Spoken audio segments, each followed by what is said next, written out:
friends and family. I hope you are having a beautiful day today, wherever you are, whenever you are. I hope it is a stunning day and you are feeling loved and productive and just on top of your game. As always, I'm Riley and this is Sex with Everyone. And today I am interviewing Fox from Albany, New York. And we talk about kink from start to finish, y'all. Get ready for it. Today it is a particularly long interview, but I didn't want to cut any of it because I thought it was all so excellent. And I think that as little editing as possible is best and most authentic for you guys to be in on the conversation that I am having with such amazing people. So I am excited for you guys to listen in.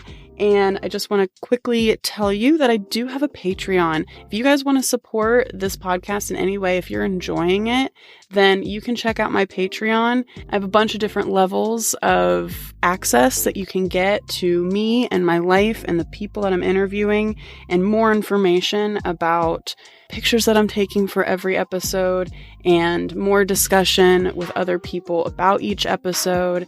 And I don't know, I'm really proud of my Patreon and think it's fucking rad as shit, and think there's a lot of good stuff that you may enjoy. So if you feel so inclined, check it out. But even if you don't, I love you so much for being right here, right now with me, and being open and willing to listen to people's stories, because I genuinely believe that's how the world changes incrementally. You know, like if you're willing to listen to with an open heart and an open mind to other people's most intimate stories, that only allows you to become less judgmental, more open-minded, more empathic, more loving. And I genuinely believe that is what we need more of in this world. And the fact that you're here with me right now tells me that you are also that person and also have that capability. So thank you. Thank you for being here. I am so honored that you're willing to spend your time with me and the people I'm interviewing. It means everything to me. So thank you, thank you, thank you.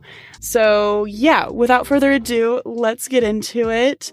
Please join me as I talk about sex with Fox.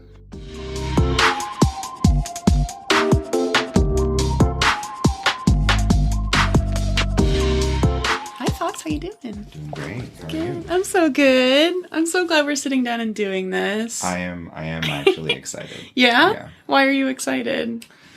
I originally thought that I was going to be too boring, and then I had some time to sit with it, and Yeah. I'm hopefully gonna be wrong about that. Yeah, I already know you were wrong about that. I mean, but I'm biased. I think everyone's story is fascinating and has something worth sharing. So, but I also happen to know you personally, and I know things. I know things. So, I met you in 2019 at a Dark Odyssey event. Yeah. How long have you been going to those events? I think that was I believe that was I'm trying to recall. That was my second. Yeah. That was the second time that I had gone to one of those events.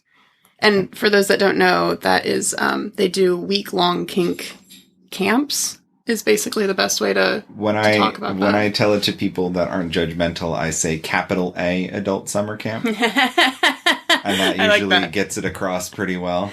And for those who I don't think can handle the information, I just say it's an adult summer camp. Yeah. Yeah. So what do you get out of that kind of an event?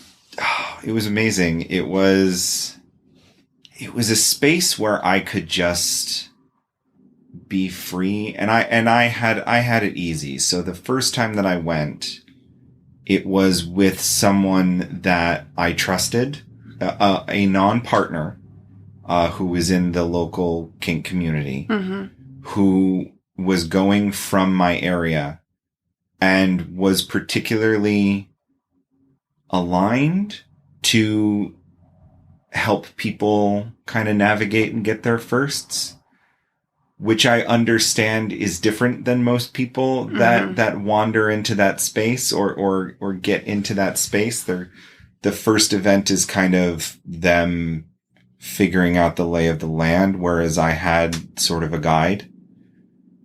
And, I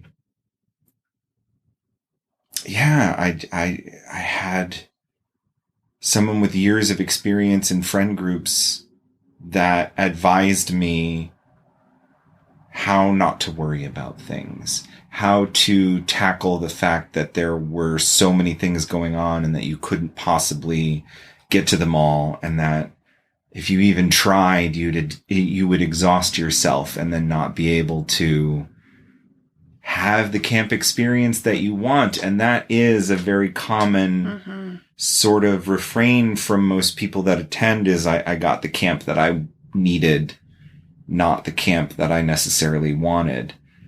And I believe that is absolutely true, that you can try to engage in that space in the way that you want, and that space will quickly show you its magic and put you in situations or expose you to things or reframe how you view things. One of the particularly crystallizing moments that I had at, I believe it was my second camp. It was after I met you. And, that's back when I was still leaving the camp space. This was pre-COVID, so you didn't have to worry about exposure or anything. But even then, leaving the camp grounds during camp was seen as hey, don't do that. Yeah. And I didn't really know why. And I'm a helpful person, so I would go make supply runs. I'd go hit the local Target or go to Michael's to get something that somebody forgot, lube runs. Right. And they would PayPal or Venmo me back. But I was standing in line at Target, and it was like 4:00 in the afternoon on a weekday. And there was 6 or 7 people in line, and the person in front of me, visibly and audibly upset, goes, "Oh, this line is taking forever. Kill me now." And I just came from a place where everyone around was kind of just in their element and like being free, and that negative energy just didn't exist there. And it was that moment that I went, oh, this is every day for everybody. Like back in the quote real world unquote, like that's just how people interact. And that clicked in my head. And then from then on, I was like, yeah, no, once I enter those grounds, I'm going to stay in that space just to keep that way of interacting away from me. Yeah. And I think it kind of wraps up that kind of environment that camp creates, where it's generally understood that people are going to be doing what they're going to be doing, and you don't yuck someone's yum here. Even if you don't necessarily like it or want it, there's plenty of places to go to not be around it. But for the most part, everybody's being kind and consenting and free. And it's just, it's an alien landscape, and I love it. Yeah. So when you ask what does that, what does that mean? What does that do for me? It has that genuine free space. And honestly, there is nothing more attractive. I've said it on multiple occasions that when you see someone free to be themselves without the trappings of someone else's pressure on them, the pressure to perform, the pressure to wear clothes, the pressure to be at a place at a certain time, people just glow. And you can find that piecemeal out places, and it's remarkable when you see it one off. But it's So what is the parable of the parable of 100 ninjas? It's a trope in television shows where one ninja on their own is powerful and amazing, but if you have a room of 100 ninjas, they suddenly become ineffective. And that is incorrect in this space. In this space, when you have a room of 100 shining people, it's pure magic. It doesn't get bogged down. It just amplifies. And that's something unique. Yeah. It keeps driving me back. My running theory on kink spaces specifically like that, like events, is kink BDSM is something that we are generally always trying to hide about ourselves in the real world. Something that we know we cannot or generally should not talk about in quote unquote polite company. And it's something that we are constantly kind of keeping in the shadows. And when we are able to go to an event and finally shine some light on those things that we are into, and in a space where not only is it not shamed or not judged, but it's encouraged and people delight in it, or a delight in watching you delight in it. And being able to do that means that we can somehow not hide anything about ourselves, because we're suddenly like not just enjoying, but like flaunting the things that we are into in a fairly like judgment-free space. And so I feel like we are all able to be more authentically ourselves. And it's an actual judgment-free place. It's not just a sign right. that says judgment-free zone. Right. It's an actual zone where there's... Yeah. And so, therefore, I feel like a lot of connections that I make in kink events, kink spaces like that, are even deeper than most connections that I make elsewhere, or at least a lot deeper, a lot quicker, because we are able to be even more vulnerable and more authentically and genuinely ourselves across the board, instead of just showing facets of ourselves here and there. So, well, a lot of times your walls are down, your defenses are down. Yeah. The don't do that, don't show that, hide that, of if I act in this way, I'm going to get attention that I don't want, sort of barriers that you put up on your day to day of, I'm not going to wear a gigantic red hat, a flowy gown, and a corset to go get groceries. But in this space, I will do exactly that to go get breakfast. Yeah. And the people around me, when they run into me, will give an array of wonderful reactions of, hey, I love that. I love that look on you. Mm-hmm. Well done. Mm-hmm. I see what you're doing and it's appreciated. To flat out ignoring. Just you're fitting in. It's not showing off here. It just is here. Mm-hmm. And that's your morning. And that's equally lovely. I've yet to run into someone who is showing, the term is peacocking, strutting around in their splendor, that hasn't been appreciative of being noticed in that space. Whereas if you were just in your day-to-days and you got that attention from someone on the street, chances are that's going to hit your defenses. That's going to be, I don't know you. What do you want from me? Or I know enough to know about the type of attention that I'm getting to know that I don't want that attention from you. Yeah. Well, and also, and that's like, problematic. The way compliments are given, often you can say the same thing in completely different ways because of tone, right? And so you can say the same thing, where it's, like, creepy and uncomfortable and I need to leave now. I get that all the time. And then there's also compliments, probably saying the exact same words half the time at, camp or something. But it's like without intention behind it. It's just freely given compliments. And that makes all the difference. And I wish more people understood that. If there's an ulterior motive, then I'm probably not interested in whatever the next thing you're going to say is. Well, right. And tone and intent matter. And I've always, the term and the phrase creepy is always one that I'm still trying to figure out, like to pull the threads on it, to why is this creepy here and why is it not? And I think the big end result of it is something is unwelcome. But as far as how that porridge is made, of how it becomes welcome and unwelcome, is a little amorphous.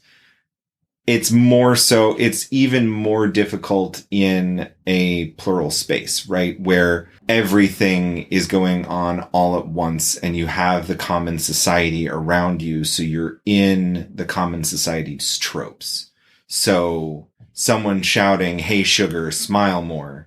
I've yet to find a scenario that works other than possibly a burlesque show. I think that might be, I feel like that phrase could be acceptable interesting. in the right circumstances in a burlesque show, perhaps shouted at someone who's in sad clown makeup. I feel like that might be, but that is very specific. That is hyper specific. But there are also those gray areas where the situation has its own context, and a lot of the times that I'm always trying to, because I'm always afraid, because I am in a man-shaped sort of chassis here, that the signals and intentions that I give will be misconstrued as creepy. Mm-hmm. And that is, as someone who has been on both sides of that divide of having that negative attention, I never want to give that negative attention. And it's probably just a matter of trying to never give that attention keeps you away from that creepy zone, but not necessarily always. There is that greater social context. Yeah. But I'm curious, where so for you, where do you have you puzzled out that? I mean, line? again, it's tone and intention. Yeah. So right after camp, I was at the gas station, filling up, my van, and I went inside to get a soda, and there was a guy at the checkout line, like currently checking out, and I went to stand, behind him, and he turns around and he was like, "Look, don't take this the wrong way, but girl, you thick." And I laugh and I'm like, "Thank you." and then I walk up because he was actively leaving, and as he's walking out the door, he's like, "God knew what he was doing that day when he made you." And as he was leaving, and that interaction was fine for me. It was very comfortable because he, there's clearly no intention. He wasn't trying to be like, what's your number? Yeah. You married, whatever. He knew what he was saying, and he did it in the most polite, way that he could think to do that. And it was fine because he was actively leaving. It wasn't creeping on me. Right. It wasn't trying to get to the next step in the interaction. He had something to say and he said it. And so I thought that was really interesting to have that kind of experience, because oftentimes those literal experiences at the gas station with some random person is like, okay, I need to leave the situation as quickly as possible because I'm so uncomfortable. But he didn't make me feel that way. And so, again, I think it's tone and intention, for me at least. I mean, everyone's different, and every single interaction is wildly different, right? And the nuances in, I was also coming off of camp, so I was still floaty and on top of my game and feeling so fine and all the refreshed. Things. Yeah. Right. So it's that could have also played into it, right? But generally, yeah. See, as you were telling that story, I, for the sake of the podcast, I was cringing. I was like, oh no. Yeah. But in your day-to-day, if that was what happened to you every 5 seconds on the New York street, that interaction wouldn't be as so you came off Camp Magic and you were refreshed and rejuvenated and could handle that. Yeah, I mean, I don't know if camp really had anything I mean, it's certainly possible and plausible, but again, I don't want to attribute that entirely to camp magic, because like thinking of it objectively and looking back on that memory, it really was fine, you know? So yeah, I don't know. There was so particularly at this camp, I ran into a friend, from home, a local acquaintance from home. One of those friends where it's like not your best friend, but you'll say hi to them in the street and have a good conversation. Sure.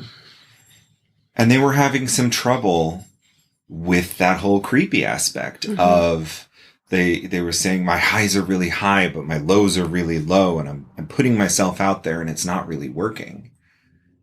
I said, give me some examples of the type of interactions you're doing. And they said something similar to the type of interaction that you had at the gas station. And my immediate reaction was, okay, if you can, stop complimenting people on something that is natural about them. Mm-hmm. Stop complimenting people on something that can't be changed. Yep. Don't compliment someone on their skin tone. Don't compliment someone on their body type. Mm-hmm. There are some wiggle rooms here and there, like someone who has painted their body, or has taken active steps to do something very specific. Certain body modifications, certain physiques definitely have a large amount of work that go into them. But natural shapes, I can't imagine that most people with breasts love to hear about what people think about them. I hear the common reaction is, thanks, I grew them myself. Because it's the funniest thing that you can say, or one of the funnier things that you can say to someone that tells you that. And it's not a compliment that's about you. That's a compliment that's about something that has occurred to you by circumstance. Whereas someone's style, someone's effort, someone's taste. If you can genuinely appreciate something that someone has done or that someone has shown, that will generally be way better received than any superficial comment you can have. And it's a genuine talking point. So that's the piece of advice that I gave them. I gave them several. But they asked for it. Rule 1, never give advice that isn't asked for. Something I'm forever working on learning and practicing. It's is fucking hard, but yeah. it's sometimes people can't. Not that they don't even necessarily don't want it. Some people just aren't ready. Sure. Can't handle. Yeah, they're just not in the space for it, or not what they're looking for. Right. Yeah. In addition to often not wanting it. Yeah. But I absolutely agree. I just gave somebody that same advice recently of like, don't compliment the physical body, compliment something that they're wearing, or if they have weird, awesome hair, you know, like something that they put effort into. And if they have a cool necklace or whatever the thing is, and then that is also, you know, something that they can genuinely be like, oh, thank you so much. My grandmother gave it to me, or I did it myself, or, you know, whatever the thing is. And then that's also a conversation opener. That's your in to start a genuine conversation with somebody instead of, hey, I like your ass. It's like that the conversation ends there. Like there's very little, like there's little for the person you're complimenting to also go off of to continue the conversation. If somebody says thanks, and that's it, then you know they're not interested in further conversation. But if they give you more detail, then you can make that into more of a get to know you thing, right? And you hit on it. You hit on it with the gas station person too. And I recently wrote something about it on my profile as well. Of I genuinely appreciate when someone first introduces themselves or meets me in a space where we're going to meet again, and I have a chance to form an opinion about them. That they introduce themselves, they do or say something memorable, and then they evacuate my space or leave to go do something else. They don't even have to, but and it's something that I've been trying to do myself, once I saw it in action, that I want to create that space for someone to have the effects of that first interaction, and then the space on their own to decide whether that was positive or negative, and then have the option to interact with me again. Mm-hmm. Because if I'm operating in the same space as them, there's a chance for them to come back and say, hi, talk to me more about that. Or don't leave. I'd like to have I'd like to see you. Or the next time I see them, I at least know that they know of me. And it just takes that pressure off for me to have to, or anyone in that situation, to have to find ways to disengage. Even if you want to engage with them in general, may not want to engage with them right now. And I also have that problem with names. And it's a common issue that I hear or run into, of someone introduces themselves and my brain wasn't ready to accept a name. And they said it so fast, and I'm already into a different part of the conversation now. And now I'm woefully lost. That even after that introduction phase, if I've in my mind decided that, yeah, I really want to talk to this person, but they already told me their name and I forgot it. I wasn't ready to have it in my head. I do like camp for that reason, because everybody's kind of on the same page. Everybody comes with 3 different names. Oh my goodness. The best answer I've heard to that question is, I go by this here, which eliminates all of the problems and possibilities that go along with it. So if it's a friend from out of town or someone who you've seen in another space, hi, I go by this here. Mm-hmm. It's perfect. And then when someone goes, oh, I don't remember your name, you can just say, no, I go by this here. It's okay. Yeah. And I love finding things that make interactions graceful, or situations just smooth and graceful. I love looking for them. I love hearing about them. I love stealing them and using them elsewhere, because I think that makes you better at the dance. I think social interaction is a dance with rules that are often not taught to folks, especially in the plural world. And that's a shame. We're really busy on learning how to balance a checkbook, or calculating parabolas, or learning about the Spanish-American War, to have that, yeah, here's how you interact with humans. Well, to take a hard left turn. Screech it. Tell me about the kinks you're into. The kinks I'm into. Yes. What do you enjoy doing at camp? So my kinks, wow. Ooh. That's always the spine tingly question is, what do you get to know? What do you want to know? I mean, where to start? I came to the scene weird, I want to say. I arrived to the kink scene through the poly scene. That's not weird. Well, I don't think, at least.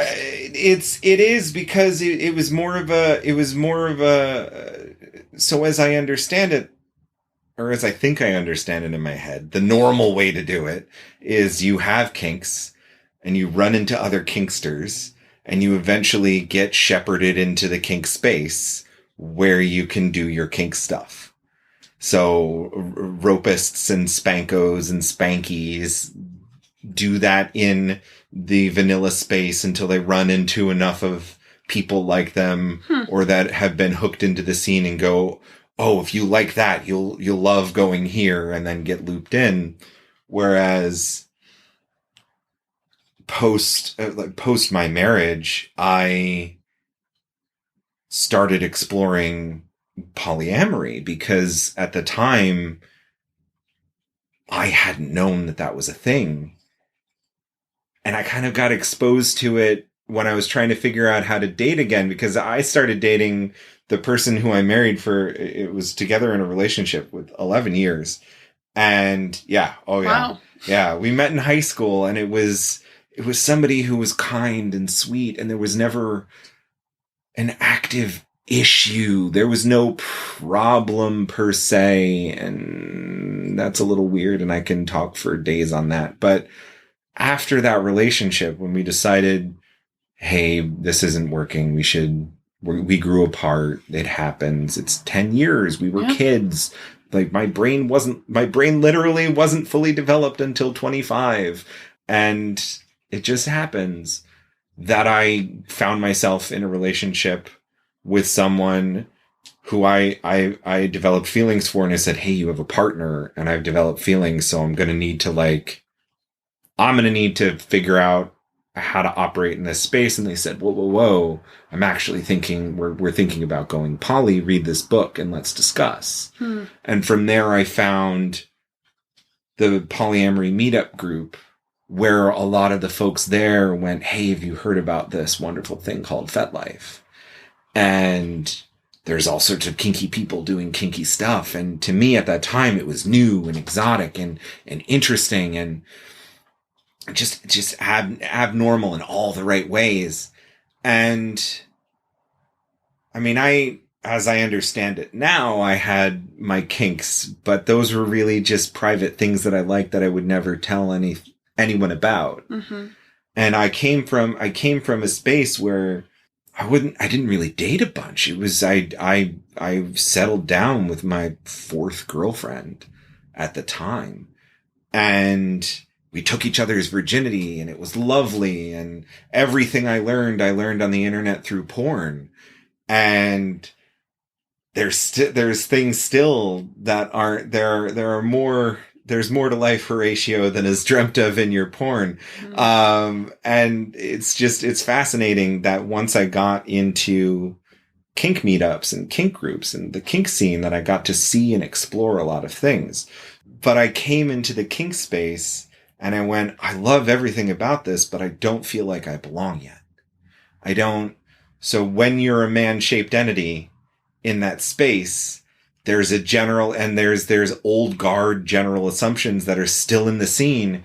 It's changing slowly, but they're still there of man shape, dom shape, do dom things top mostly. Yeah. And if you don't top something, if you're not dommy in the way that you look, then you're going to need to figure it out real quick of what you're into to be relevant in that space. Because for the most part, and it's been my experience, that when you're shaped the way I am, people aren't just climbing over themselves to be like, hey, would you like to bottom for this? I'd like to do this with you or to you. And whereas the other side of the coin, and it's its own problem, it's its own double-edged sword in its own right, where femme-shaped entities can't escape that level of attention. It's the Chinese food buffet in the mall where people are offering you samples left and samples right, and your burden to bear is figuring out who's safe and who's not, who's skilled and who's not, who's representing themselves well and is vetted. Yeah. Whereas mine was, figure out what you do, figure out how you're useful, figure out how to be interesting. And the thing that I landed on, and I don't even really know how it clicked in I think it was the fact that they had massage tables everywhere. Because I had done theater for years, and I'd learned how to give vanilla massages, shoulder work and neck work, and theater kids kind of were the break-in area for the kinks, the early breaking into that sort of mindset where you've got a bunch of beautiful people inside and out with plenty of time on their hands in a group setting where it's low pressure and people are low key dating or just spending a lot of dating histories. You would just have a group of people together and they would spend time together. The group hang, I think it's called now, where it's a low pressure, not targeted, not specific interactions, where people just spend time with each other, and out of that you start going steady. And I learned how to give massages in that space. And I think it was because a lot of the kit for other types of interactions in the kink space use massage tables. I think my brain went, oh, massage tables. I could do that. I spent a good 4 or 5 dungeon spaces, just kind of observing, wallflowering, seeing what other people did and not really interacting directly, to approaching a friend of mine saying, okay, yeah, I've seen an impact scene. I've practiced enough. I want to do something a little different. Can I do a type of sensory play with massage? Can I work on that? And when I said that, someone said, oh yeah, that's a thing. Mm-hmm. And once I realized everything's that, I mean, yeah, it's Rule 34. Everything's a thing, right? Yeah.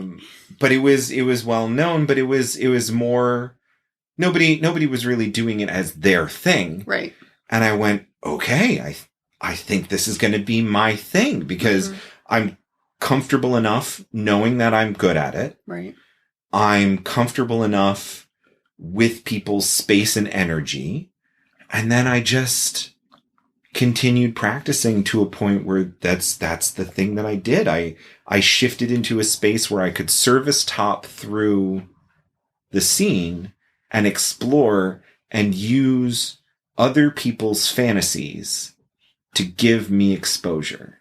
So I would click with someone on a personal level and then say the same thing you said to me. What are you into? Mm-hmm. What's your kink? And someone would say, well, I'm into this. And then I'd think and I'd go, well, hell, I could do that. Can I do that with you? I'm not as experienced. Would you be okay if I explored this with you? And a lot of the times, because I had crafted an external relationship to that negotiation, a lot of people went, yeah, sure. Mm-hmm. Or there were people, and I'm grateful to them, who in dungeon space do multi-co-top, multi-co-bottom sort of scenarios where it's step right up, grab an implement. This person is a pain slut, go to town. Yeah. And, after a BDSM 101 of knowing what and what not to do on a general frame, right. You're good to go. You can explore. You can try other people's kits. You can, expand. And I ran into one of my friends at one of those, the same friend that gave me the intro to the summer camp, at that space. And they helped me with a lot of navigating those firsts, because to them, one of their kinks, and now one of my kinks, is helping people safely navigate through their firsts. Because I feel, and from the stories that I've heard and the heart-wrenching, when I find a kinky person, I call it out in the wild or out in the jungle of Tinder or any of the other dating apps and interfaces that don't know that there's like a space to do kink in. When I hear their stories about, I'm in a choking fetish, and I said that to someone, and they choked me out 3 times in the shower, and we didn't negotiate. Oh, and I didn't know, if I was going to die or not, because I didn't know if they knew what they were doing, and I was losing consciousness. And I went, that's horrifying. And when I find somebody is into it but hasn't experienced it yet, I'm like, let's do this in a safe, controlled environment first. Right. I hear you that you're into CNC, but we don't pick up play that here. We'll find a way to make your fantasy happen, but you're going to build up to it. And I liken this to, because everybody, and that's the BDSM 101, is don't jump in with both feet first, Alice. Try not to do everything at once. Don't just eat and drink everything that's on the table. You don't know whether you're going to grow or shrink. Be careful with leaping in and trying to do everything all at once. And it's you don't take a dog and just instantly make them a seeing eye dog. Right. It's going to take time. It's going to take practice. It's going to take figuring things out. It's going to take mistakes. But if you can do it in a safe environment, you have a leg up on. I just want to save people those horror stories, right? Yeah. Of getting people in the space where they're valued, getting people in the space where they're safe, and then helping them, connecting them. That's another one of, I love being sexy Cupid. I will wingman for all of my friends for days, because that is a camp lesson of, you are in a space with people, the maximum amount of people that have the chance of being into the thing that you're into. And all you have to do is say it out loud. You have to rub that lamp, you have to summon the genie, and you have to make your wish. And if that genie can't make your wish, they'll find someone, chances are they can find someone who will, or connect you to the right type of people or the right type of group to do that, to get that done.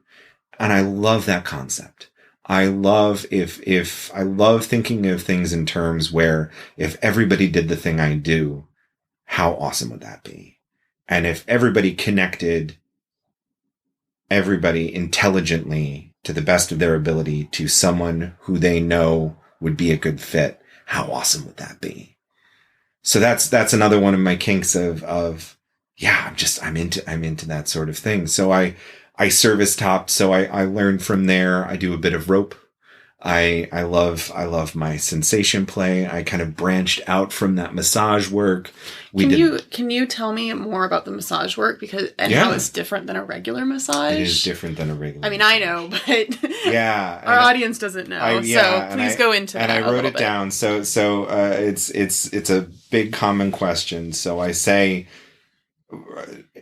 and it's a negotiation, and I make it very clear, and it is still a very common thing, even for seasoned kink folks, that when I have this conversation with them and I sit down to negotiate, like an actual negotiation, and they look at me deadpan and go, "It's just a massage," and I look at them deadpan and say, "The last dom you had, if you said, 'Is that all you got?' Yeah. What do you think that would be in store for you next?"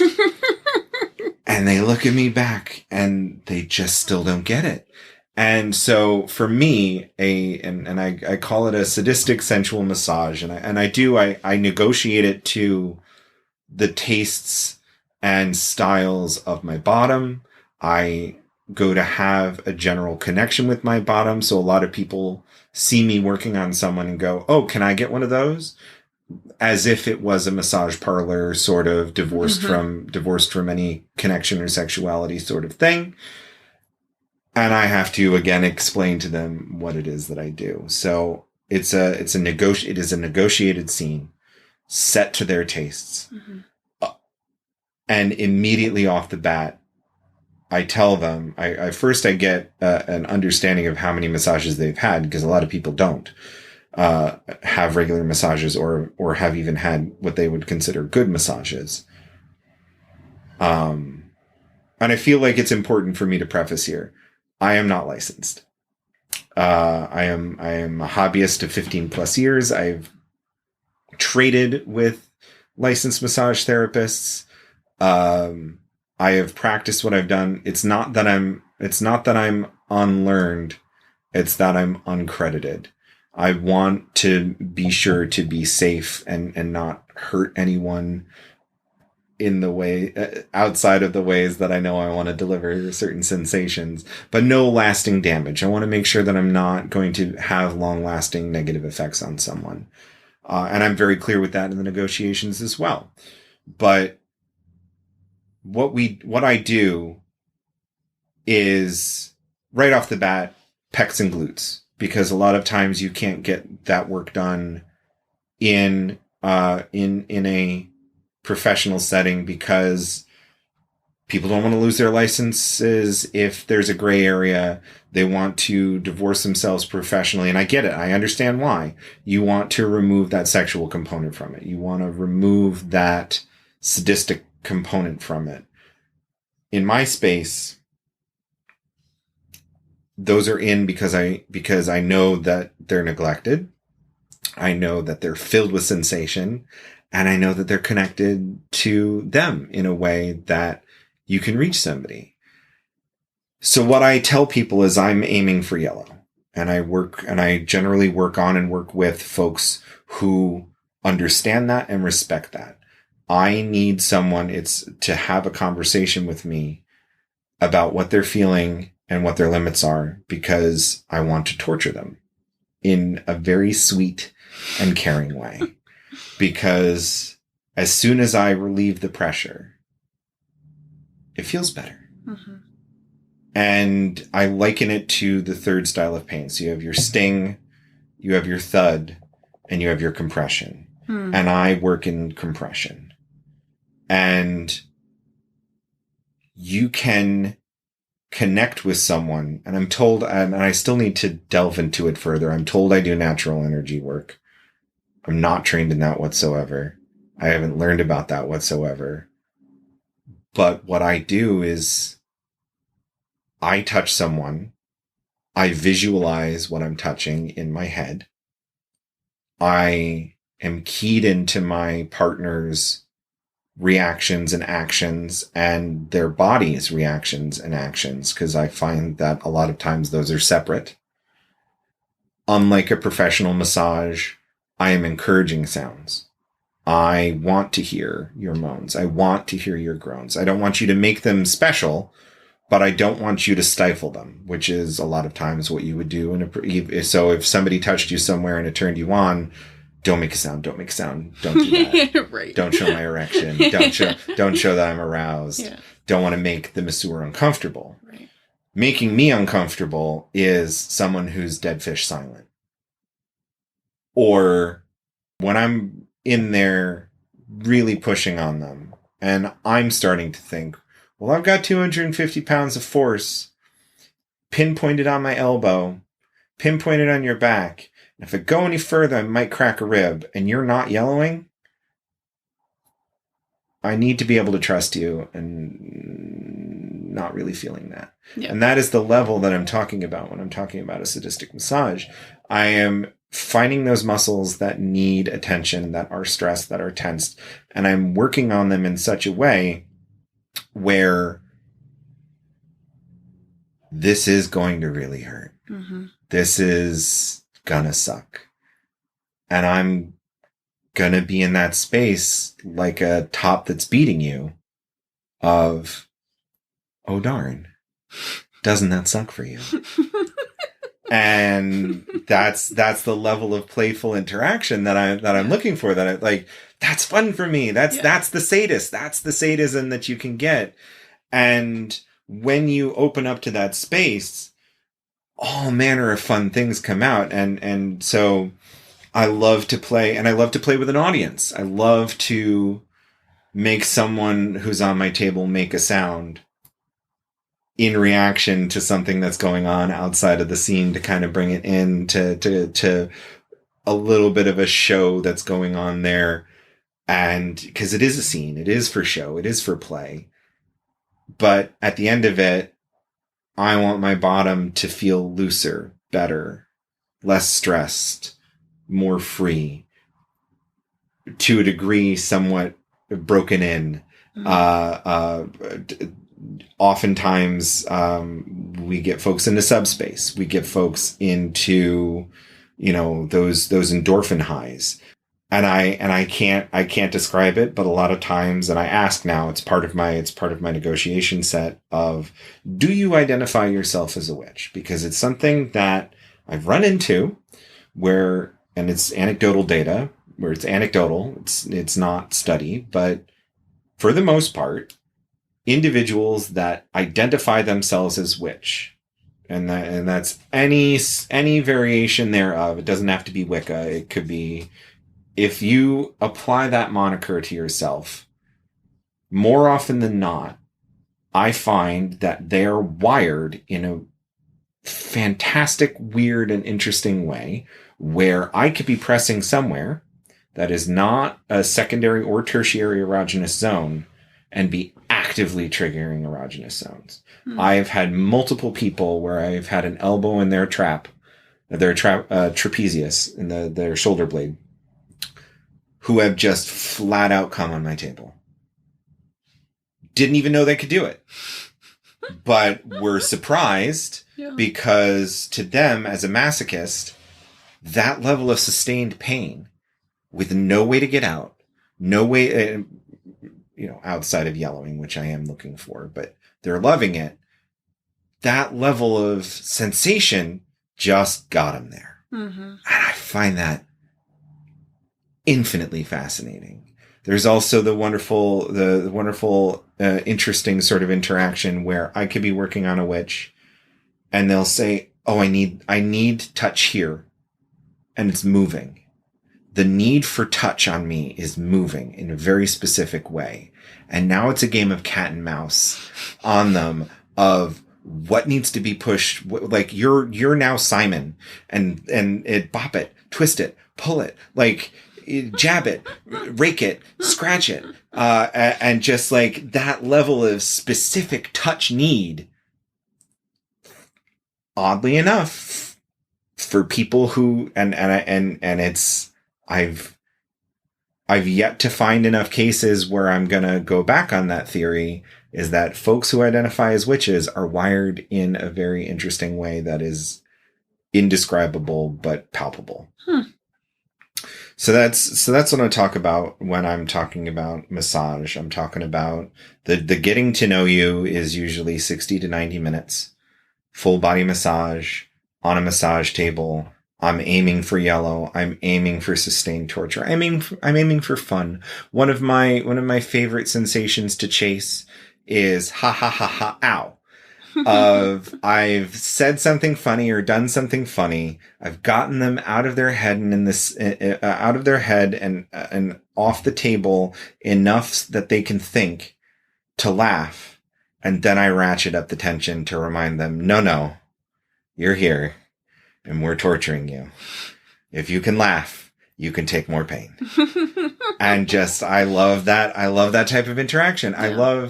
I talk about it. My family is a bunch of musicians and I don't play instruments, but I like thinking that you can turn humans into music making machines by making them make sounds and making them make reactions. and I'm a sensation slut. I am in it for the reactions. Yeah. I am in it for those oohs, those ahs, when a body betrays its owner in a very, and I know that's a weird statement.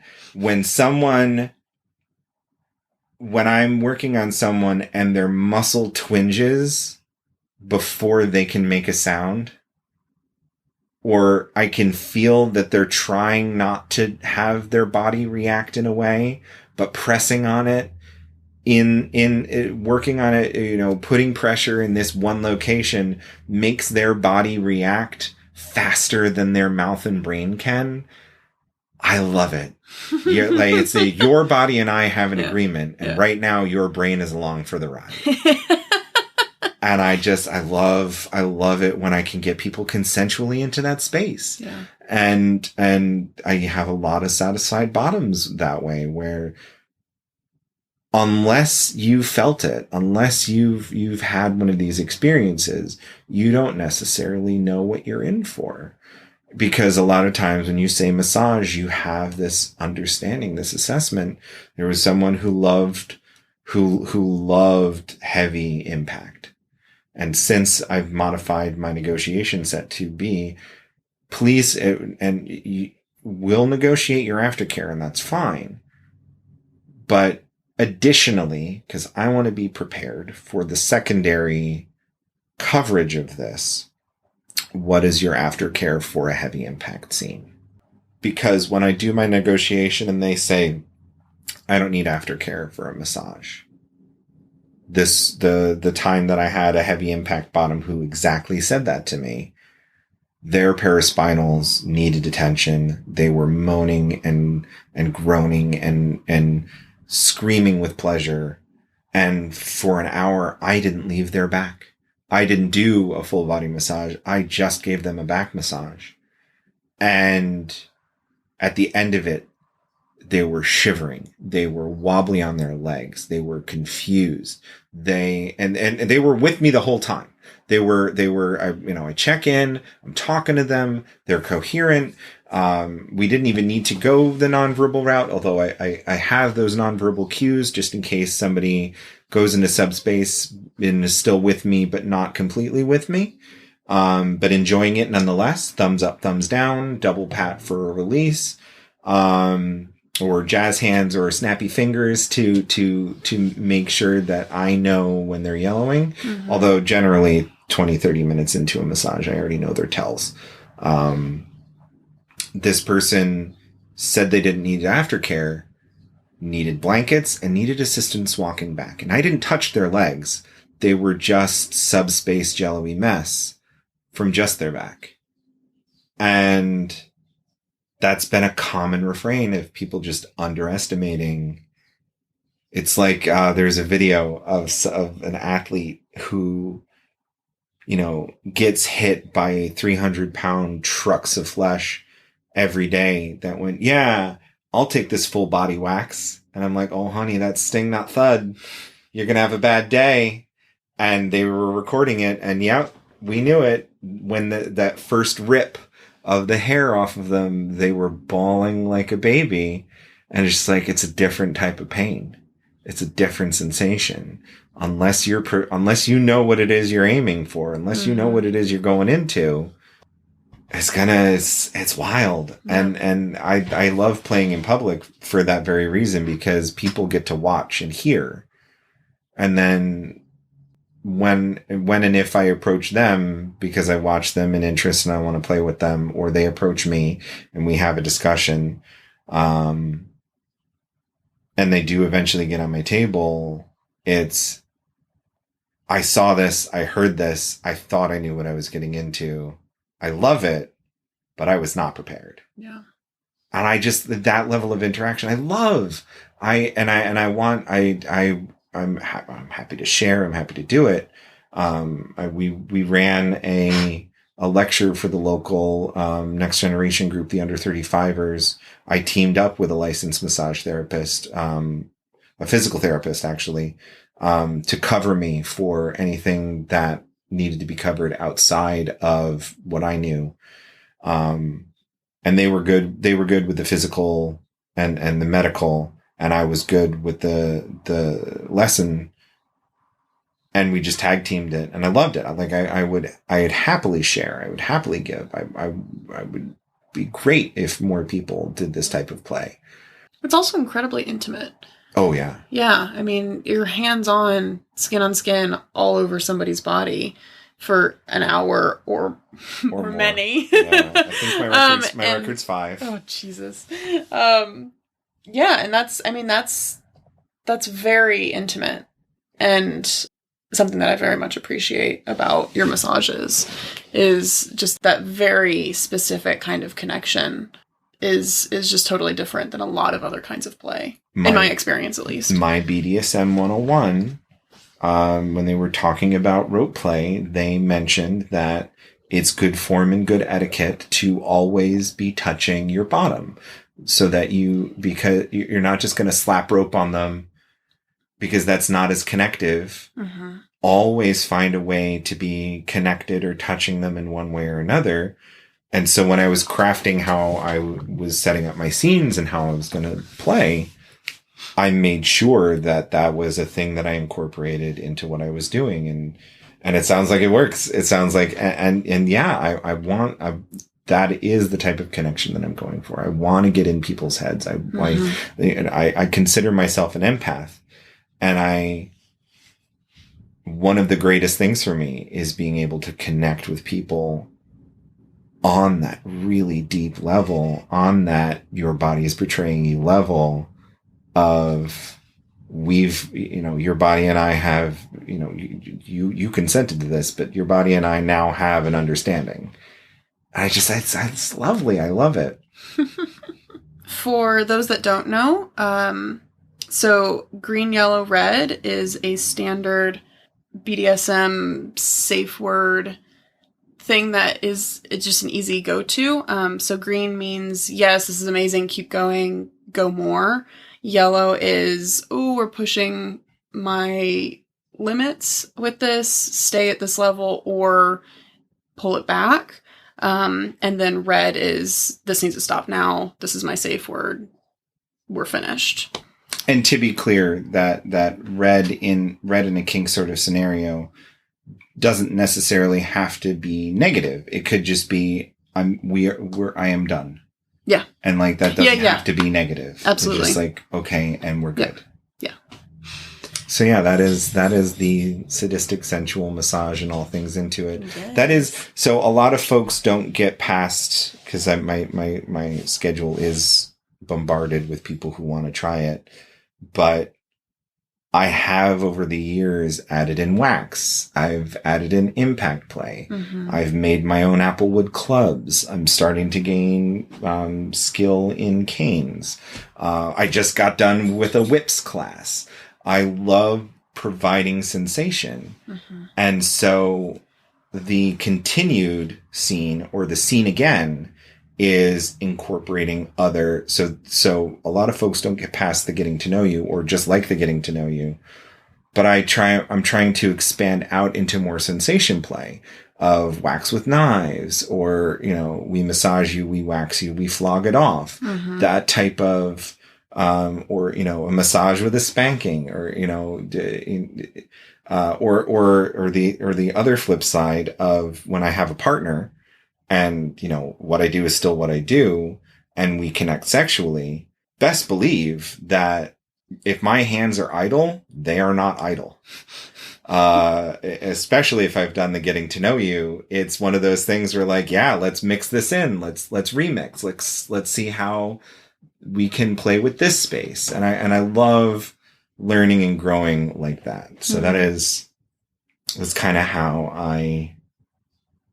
I function in the kink space now. And all of this, it doesn't sound, because I've been talking freely about it, my initial reaction of like, oh my, chills of kinks and what are you into, is that, one of the kink that I had that I knew was a kink, an actual fantasy, can't happen in reality kink, that is the answer to the question of like, what is the weirdest, kinkiest kink you have, is I'm very much into micro macro size play.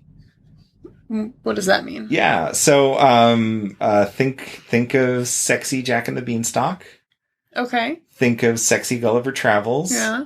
Completely pure, like can't happen in the real world, but art, erotica, thinking of it in that way, film angles, ways of viewing things, ways of viewing people, of imagining what it would be like to be a 6-inch human that was used as a dildo.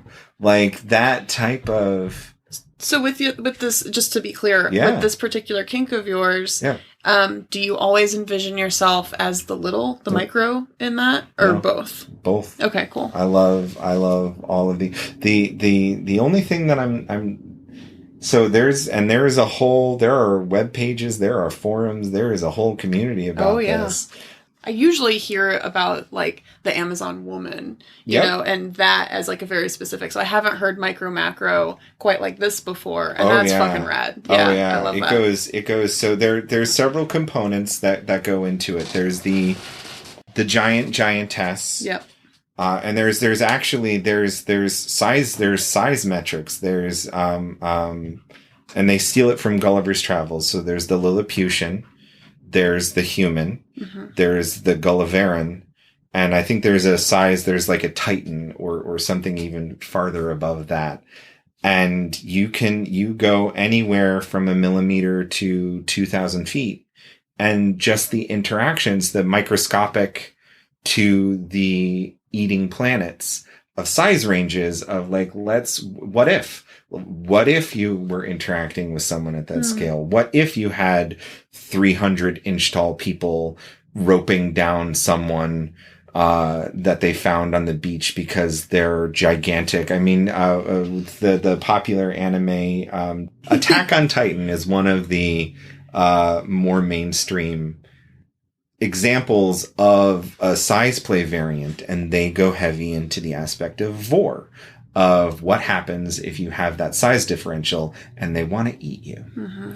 And so that's a big one. There's the sexual play, the insertion, they call it unbirthing a lot, or cockvoring, where, you can sound, if you have a miniature human, you can sound a miniature human. Sounding, for those who don't know, is, taking generally in the kink scene, this is an actual thing of taking a rod or an otherwise sterile object and placing it inside the urethra. And that can be done with a penis or a vagina, to varying degrees of sensation. And size.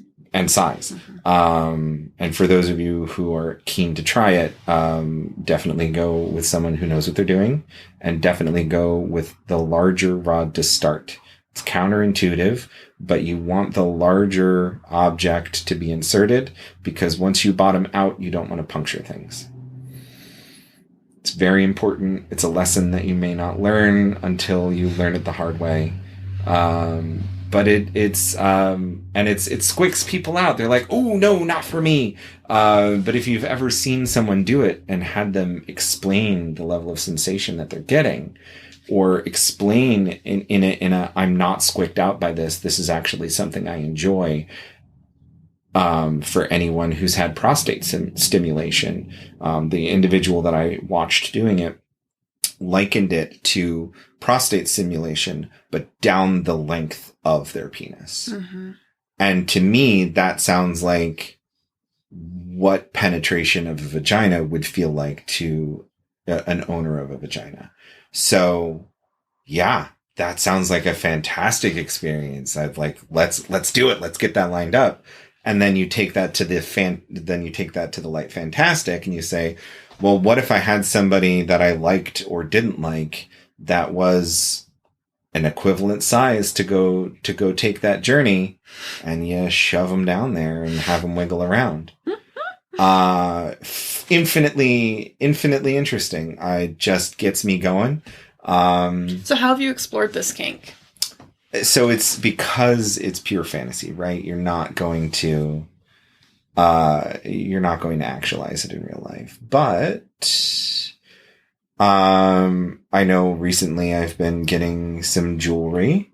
There's, the model train industry has all manner of scale figurines that look the part and feel the part. So if you want to be a giant to a micro, you can have people as jewelry. I'm actually commissioning a set of nipple bars of humans that would be used as the piercing. I've got some figures that are in shibari ropes that make excellent earrings. Oh, cool. There are miniature, actually just got one from the internet of a miniature lira dancer that's just a tiny human on a hoop earring, if you look at it the right way. And it's a nifty way of looking and imagining at the world. Other ways I've experienced it in real life, and, size differentials in humans. So you noted that the Amazon thing of people that are either much bigger than me or people that are much smaller than me kind of push that space of like, with the right angle, you feel like you're towering over someone, or with the right angle, someone's towering over you. Or with photos, taking the right, so what may not be a common portraiture angle of someone, an upshot, getting the full underneath look at someone. Oh, yeah. May not be aesthetic to the general kinky populace, but for someone who's into micro macro size play, that angle is really, really fucking hot. And would be someone else's cup of tea, or someone else's preferred picture. I keep thinking about this time when I had my VR and we were putting porn into it to like watch porn on the VR, and then, you know, me and my partner would like do stuff to each other while they're watching porn, right? And the first time we did it, we were just like learning how to like put porn on it and, you know, what it would look like or whatever. So we were just like kind of fucking around. And it was this porno of this woman riding the individual, the wearer of the VR. Yeah. But the proportions were totally fucked. Yeah. And I don't think it was intentional. But I mean, she looked like she was like 30 feet tall. And I was like, I'm kind of into this. Kind this of is into that. really fucking hot. Yeah, just a weird, concept. but hot, you know? And so I just keep thinking about that. You are and their how, human dildo. Yeah, and how that would be very appropriate. If you have not used that before, I highly recommend it. That is an experience that I've yet to have. Yes. the VR tech is coming down in price, so I'm yes. pleased with that, but not as of yet. But there are other animations. There are other you can find them. The porn sites have, you just type in giantess into porn sites and you get where you want to go, or giantess stories for erotica, and you can get days, months, years worth of content to parse through, and it's lovely. So that is I think that's the rundown of kinks in the kink space. Yeah, cool. That's great. Yeah. Thank you for sharing. Absolutely. And what about you in like a not kink space? Ooh. You'll have to be more specific. So open questions are wild and dangerous and can go anywhere. They're kind of intentional. I know. I don't know. I mean, I've been talking at will about all manner of things. What can you give me? Can you give me better help? Target me somewhere. Oh, fine. I'll let you off the hook. Yeah. I guess we can just start with the basics. Like, how do you identify in all of the various ways? Oh, yeah. Okay. Sure. So I was assigned male at birth. For the majority of my life, I'm 34 now. The majority of my life, I identified as cis hetero male. But recently, I've been able to come out as queer. I've always struggled with a dual internal narrative, if that makes sense, of there's a part of my brain that thinks one way, and there's a part of my brain that thinks another. And who has the reins to control things is often at odds. And I've recently come to terms with the fact that there's been masculine energy and feminine energy in there. And for the most part of my life, that feminine energy I've been crushing, because those type of things aren't masculine. Those type of things aren't seen as acceptable. Those types of things aren't seen as normal. And I guess I should have known. Growing up, I was, bullied because I was in theater. It was assumed that I was gay. My voice when I was young, I was into music, and I had a soprano range. When my voice dropped, it went down to low C bass, and it can go there, but it usually pitches up higher, and it sounds on multiple occasions in the vanilla space and vanilla dating. And it's, bless them, because they did what they did, but multiple people have said the phrase, "Boy, your voice is just too gay." And that, yeah, wow. Right. And when one person says it to you, you're shocked. When one person says it to you, you're upset. When multiple people start saying it to you, you start to wonder and question. And recently, and it was a camp experience, I was wandering about, and I just lucked at Camp Magic. I lucked into a lecture that was entitled, "Are you queer enough to be queer? If you're asking, the answer is probably yes." And I sat through that I ran into it, wasn't intending on it. I was just hunting for trouble, and trouble found me. And I sat through the lecture, and I listened, and I went, holy shit. And I looked around at the people in my label group. And I went, do I identify with these humans? And I was like, no, not really. And then I thought, well, okay, well, what would you need to do to fit in with the majority of the people in this label group? Would you do that? Do you want to do that? And I went, oh God, no, thank you. And then I looked at, and I said, okay, well, let's take a look at the queer label group. Do you identify with the people in this label group? Do you like them? Do you like, yeah, I really do. Well, what would you need to do to fit in with those people? And it's just like, not a whole lot. Maybe explore a bit more with what you would be interested in doing that you haven't found acceptable before. And yeah, it just clicked. And when it clicked, one of those voices in my head, and I started to explore with it. I did different styles of clothing, different ways of just kind of embracing that sort of mindset. And one of my internal voices flipped pitch and started sounding more feminine. And I've been embracing that more and more. And it's been weird and fantastic. And the spaces that I've been in, the energy that I've been around, the people that I've had the pleasure of being in contact with have been utterly refreshing. Whereas I felt previously that, you know, that imposter syndrome that, you know, I'm fitting in, but I don't belong. No one's missing me when I'm not in the room, of just not being where you're appreciated to suddenly being where you're appreciated is a weird sort of, and I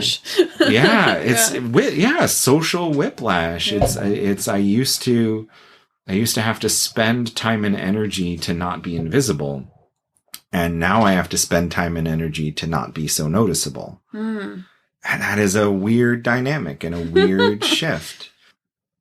And yeah, I growing up, I used to be, they thought I was gay, and I had gay friends. Then I was bigger and I was stronger, and I didn't correct them, because in my mind at that time, if anybody was going to get beaten up, might as well be me. Yeah. And I guess I should have known that I wasn't really fitting in or didn't belong when kids, you know, at the developmental age are tiny little sociopaths, cause they haven't developed that type of empathy, for the most part as a whole. If they saw it in whatever way that, you know, they saw it and rejected it, but yeah, it was probably there. I was just denying it. But when you're in the right space and you're around the right people with care and empathy, you can stretch those wings. You can start to explore. You can start to label and appreciate yourself how you'd like. Yeah. And with your queer identity, how do you handle pronouns? Yeah, so I, for the longest time, it was he, him. And I know and understand that it is crucial for people to be embraced and seen how they want. But for me, so I switched from he, him to he, they. But really, in my heart of hearts, my answer, and the answer I will give to anyone, and genuinely and honestly, and I believe it wholesale, is you cannot, as long as you're treating me with respect, you cannot give me incorrect pronouns. Like if your intention is that, we're back to that, the intention, the intent of the words. Yep. If your intent is to treat me with respect and care, any pronoun works. He, they, she. If I am rocking a vibe that makes you go, she is killing it, then I will wear that with a badge of honor. I never want someone to feel that they've done it wrong. I want to be a source of joy. And I follow that up with, that is only me. That permission is only for me. That when I tell people this, I say, do not apply that wholesale to other people, because what is good for me is not good for everyone else. If someone else has spent the rest of their lives knowing that they are something that their shape has denied them, that to bring them joy is to be identified in such a way, and you can do that with a simple turn of phrase, then just do it. But for me, the joy I get is knowing that I'm cared for, and knowing that I haven't made someone walk on eggshells because of how I'm identifying that day, which could be chaos incarnate. Like I don't on any given day, I don't know. Yeah. So whatever vibe I'm giving, whatever vibe is received, if that makes someone say a certain thing, then that's where we are. So that's kind of how I drive. And I believe that's you live in a similar vein. Yeah. Yeah, I do. And that's such an individualistic journey for every person. A valid individualistic journey. Oh, yeah. Oh, absolutely. And so that's why I appreciate very much like the discussion around that. And at camp, something that I really love is that everyone gets a badge with their name. And then you can have like a phrase if you want, like, I'm shy, please talk to me. Or if they want to be goofy, they can do a goofy thing, or very factual of like, I'm a dom and I do whips and knives and that's it. Or, whatever, like you can have that. And then at the bottom is pronouns. And it is not a joke. It is taken very seriously. Highly encouraged. And it can be whatever your pronouns are, so that people can look at your badge and automatically know he, him, they, she, whatever, whatever they're going by, Faye. And that's a very quick way of knowing somebody's pronouns and how they prefer to be referred to as, not preferred, how they expect and should be referred to as. And I appreciate that not having to be as much of a question every time meeting somebody new. You can just look at their badge and understand and know. And so it's something that I've recently started doing, actually a couple years ago at this point, because it's not that recent, but I put for work in my email footer, I have my pronouns. Yeah. And just making that be a more commonplace thing, even if your pronouns, if you're cis and it's, she or she, her, or he, him, that opens the door to make it more comfortable for people who have more uncommon pronouns, that it's less of a big deal for them to have to say what their pronouns are. So I always like to put in that little that little rant absolutely of, no, hey, like cis people, like, please, like, that it just helps everyone else. When I was still in the cis het label group, a straight and queer's clothing was applied to me as a moniker a bunch. I would put he, him on my tags. I would, in stories in the office, I would refer to my partner as partner. Because even if it was, and at the time it was that straight cis het sort of thing, and I would do it anyway. And it was my little way, and it rankled a few feathers, and I didn't give a shit, because you could watch on their faces he? Is this a thing? And my face was always, don't worry about it.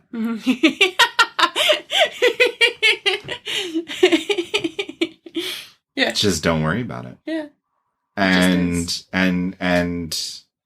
yeah, if I've noticed, and that's a greater trend that I've seen, is that you want to talk about being an ally, sure, but like, do it. do the thing. Make it easier. Have that conversation.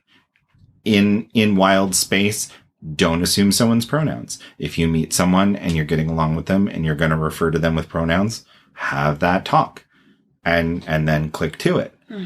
Or, and I know it's not always applicable, but just getting in that mindset of accepting and using they, them unless you've been told otherwise, they, them. Because why wouldn't you? Because you don't know. And you shouldn't know until you've gotten that information. Yeah. And if someone corrects you, it's like, no, I'm not a they, them, I'm a this, then it's like, okay, yeah, sure. Yeah, great. Thank you. Yeah. I'll click with that. Yeah. On either side of the coin, either side of the coin, there are people that reject they, them as a pronoun, and well, you just don't know English, but and they actively, I'm a he. And it's like, okay, sure. The same answer that I give anybody else who just told me what their pronouns are. Yeah. Common decency, yo. Well, is there anything else that you want to talk about? Any stories you want to give? Anything that comes to mind that we have not covered? It's okay if your answer's no. This is incredibly vanilla, but I love to give it as a piece of advice because people remind me of it all the time. And it's the thing that you just did is when someone asks you, what do you want for Christmas? And whether you need something or not, when somebody asks that, you just kind of lock up. You're like, nothing. If I needed something, I would have bought it. I don't want anything. Like you do, but you might. But at that moment, it's the joke that I say, quick, think of 3 things that aren't Jackie Chan. And it's just like, Jackie Chan. No, darn. And it's one of those. All right. But I will say, write down a list.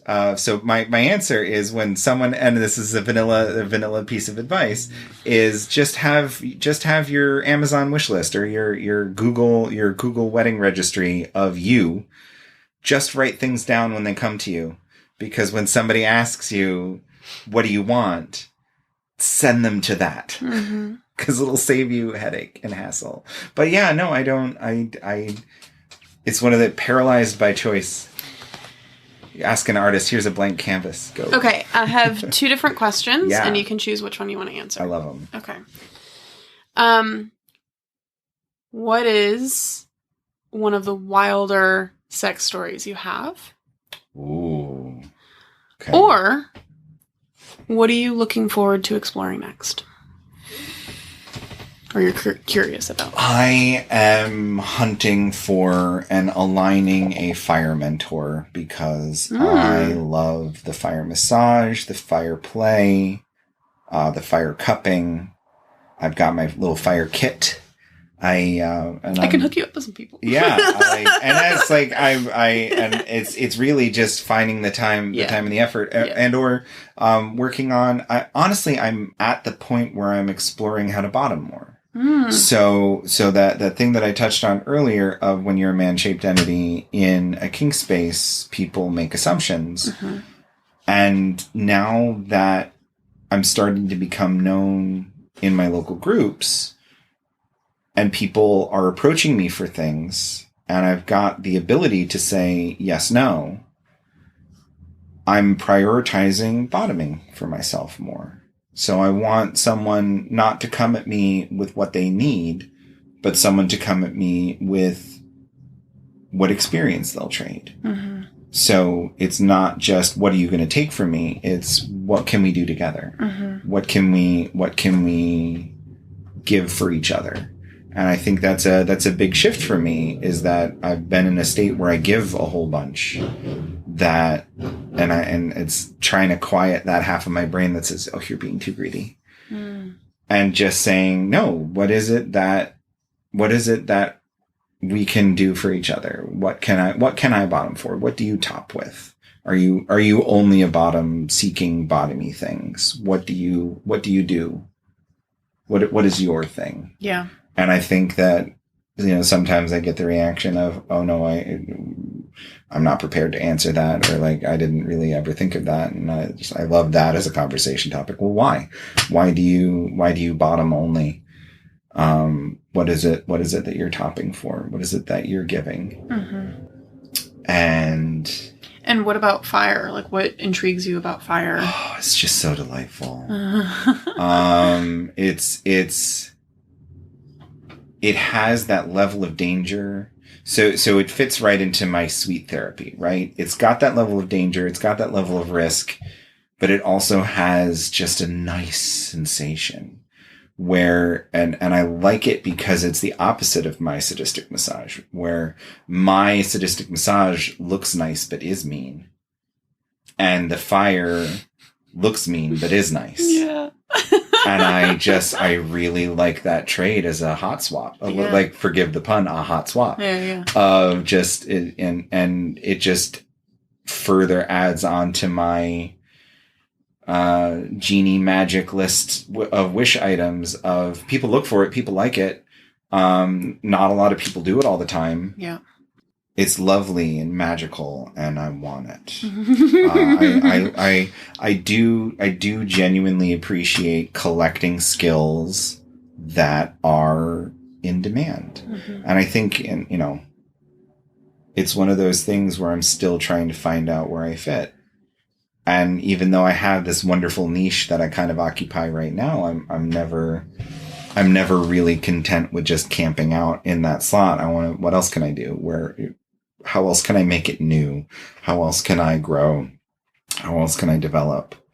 And that fits in with me. That fits in with, what if everybody did the same thing that I'm doing? If everybody did the same, how can I grow? How can I not just only bottom? How can I not just only take, but how can I give? Mm-hmm. If everybody did that, how awesome would things be? Mm-hmm.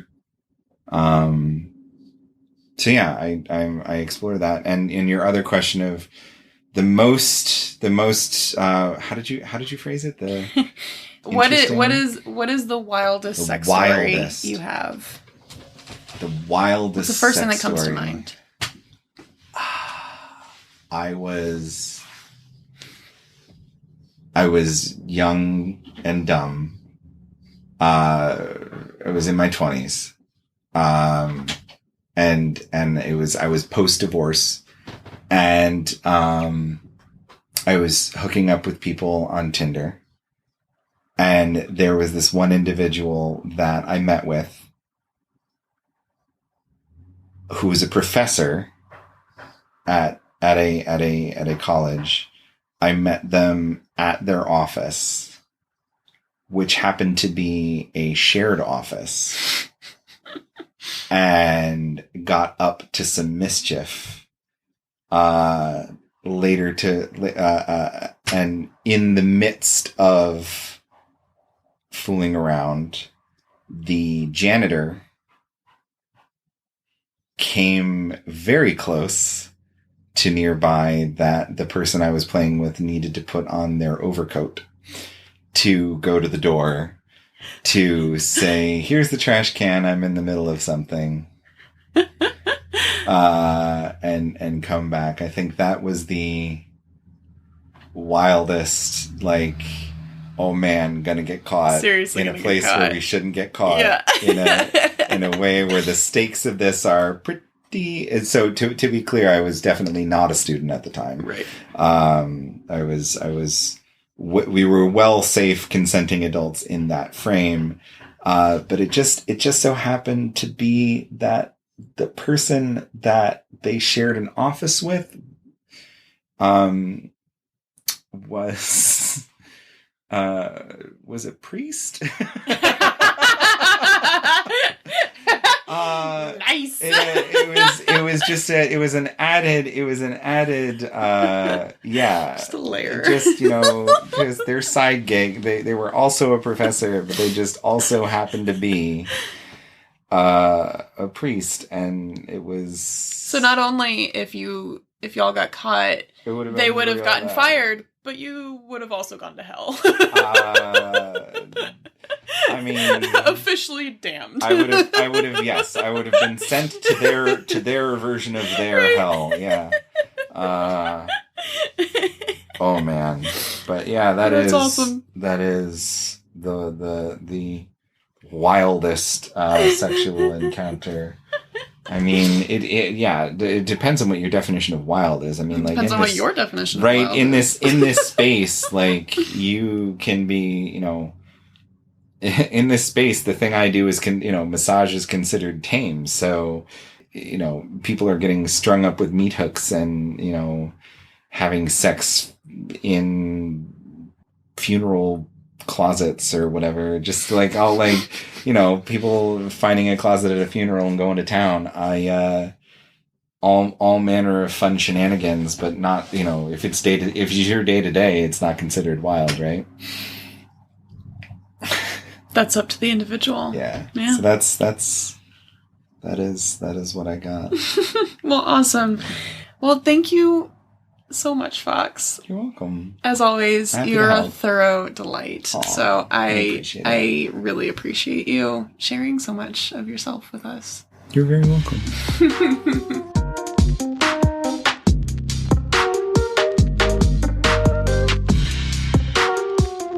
How lovely is Fox?